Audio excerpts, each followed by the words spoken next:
Everyone was running, he moved forward. The army was collapsing, soldiers were deserting, the money was gone, hope was dead. And that night, George Washington made one of the craziest decisions in history. December 1776, North America. The cold wasn't just in the air, it got into your bones, it got into your soul. Washington's army was gathered on the west bank of the Delaware River, but calling it an army was generous. It was a scattered, exhausted, hopeless group of men. Some of them didn't even have shoes. Some had lost their socks. The snow turned red, from blood leaking out of frozen feet. Every step left a red footprint. Food was gone. Ammunition was low. Even firewood was hard to find. And worst of all, hope was running out.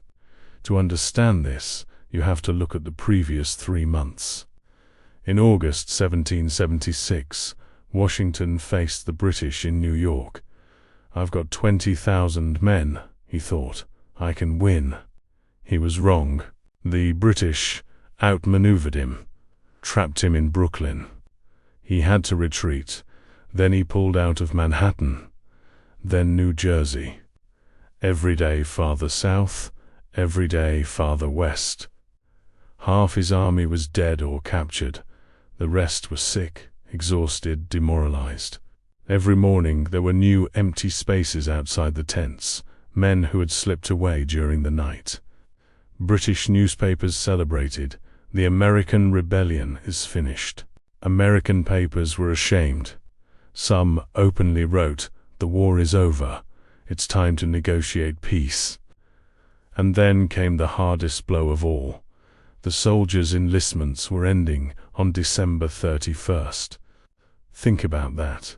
In 10 days, Washington wouldn't have an army at all. Congress was panicking. Some members whispered, "Maybe we should negotiate with the British." Philadelphia had been evacuated.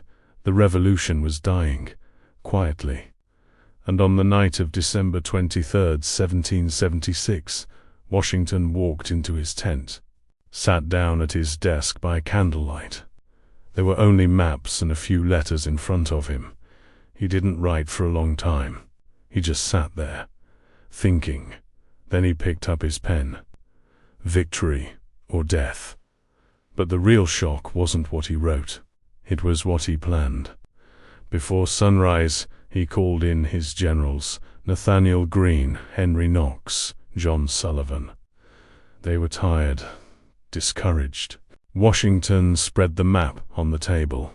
His finger traced the Delaware River, then stopped at a small town across the water. Trenton. On the other side were Hessian troops, German soldiers hired by King George III, some of the best trained fighters in Europe. Disciplined, experienced, battle-tested. Washington spoke calmly, like he was suggesting something routine. "We cross the river on Christmas night. We attack Trenton before dawn." Silence. General Sullivan leaned forward. "Sir, the river's frozen. A storm's coming. Half the men don't have shoes. Our muskets are wet. They might not fire. And the Hessians, they're some of the best soldiers in Europe. This would be suicide." Washington looked up from the map, met each of their eyes. "If we don't do this, we lose everything. In 10 days, the army dissolves. Congress is falling apart. The people are losing faith. If we don't act now, the revolution is finished by spring."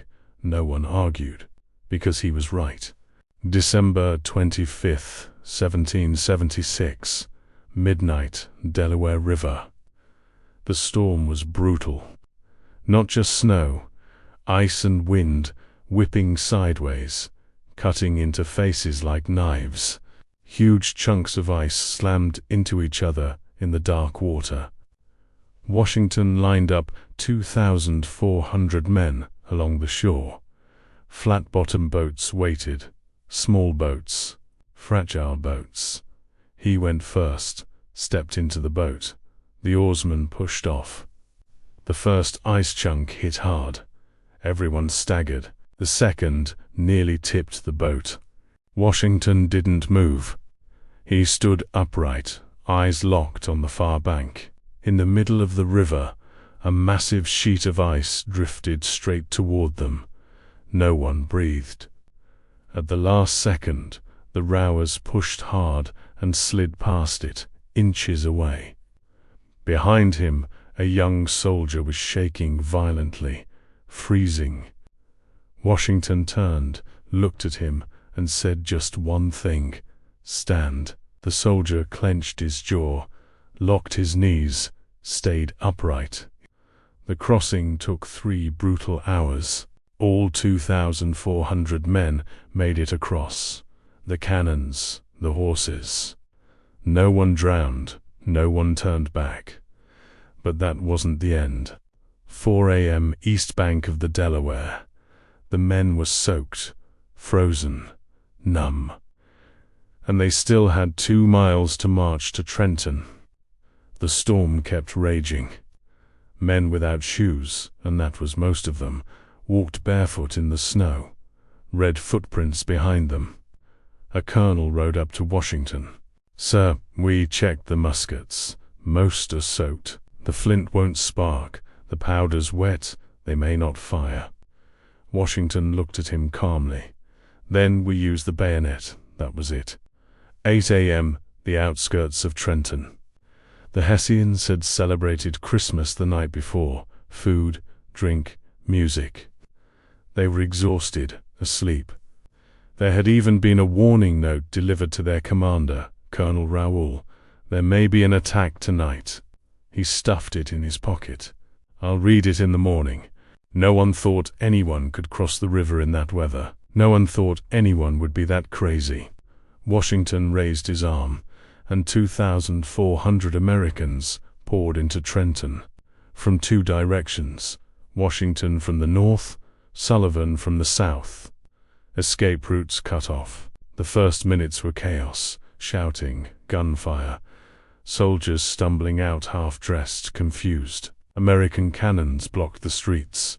Colonel Raoul jumped on his horse, trying to organize resistance. He was shot twice, fell from his horse. With him, the Hessian defense collapsed. 45 minutes, that's all it took. Trenton fell. 918 Hessians captured, American losses. Not a single soldier killed in combat during the battle itself. When it was over, Washington dismounted, looked around the town. The captured Hessians were being lined up. Raoul, mortally wounded, was carried past him. Raoul looked at Washington with shock and respect. "General, congratulations," he whispered. Washington leaned closer. "You fought bravely." Raoul died later that day. The unread warning note was still in his pocket. Washington turned to his men, frozen, bleeding, exhausted. "You will be remembered forever. You created this country. You saved it." Silence. Then one soldier began clapping. His hands were numb, but he clapped. Then another. Then all of them. In the snow, in the cold, in the exhaustion. That night wasn't just a victory. It was a nation taking a breath. And the impact went far beyond those 45 minutes. When news of Trenton spread, everything changed. Civilians returned to Philadelphia. Members of Congress who were ready to resign changed their minds. Soldiers who had deserted came back. When enlistments expired, some men told Washington they were leaving. He didn't give a big speech, he just asked, even after Trenton. Many stayed, and far away in Paris, the French court had been watching the war with doubt. Could these colonies really beat Britain? When they heard about Trenton, crossing an icy river on Christmas night and crushing elite troops, something shifted. Talks began. In 1778, France officially entered the war on America's side. Without that alliance, there's no Yorktown. Without Yorktown, Britain doesn't surrender. Without surrender, there's no independence. Without independence, there's no United States. It started with one frozen river. Did Washington know all that would happen? No. He just understood one thing. If you don't act, you definitely lose. If you act, you might win. And sometimes, might is enough. So let me ask you something. Have you ever had a moment where everything felt over? Money gone. Plans failed. Doors closed. Everyone doubting you, maybe even you doubting yourself. That was December 1776 for Washington. The army was falling apart. The money was gone. Hope was dying. Everyone said it was time to give up. He chose forward, barefoot, through a frozen river, against some of the best soldiers in the world. Because here's the secret. You don't have to wait for perfect conditions to move. The river can be frozen. The storm can be raging. Your weapons can be wet. You can be exhausted. Sometimes history doesn't change because of genius, or perfect plans, or perfect timing. Sometimes it changes because someone decides to take one step, victory or death, and he moved. Washington's story doesn't end here. In our next video, we're uncovering a secret about him that's never been told. If you don't want to miss it, subscribe right now. Don't forget to like. These videos only keep going because of your support. And drop a comment below. Which part of this story hit you the hardest?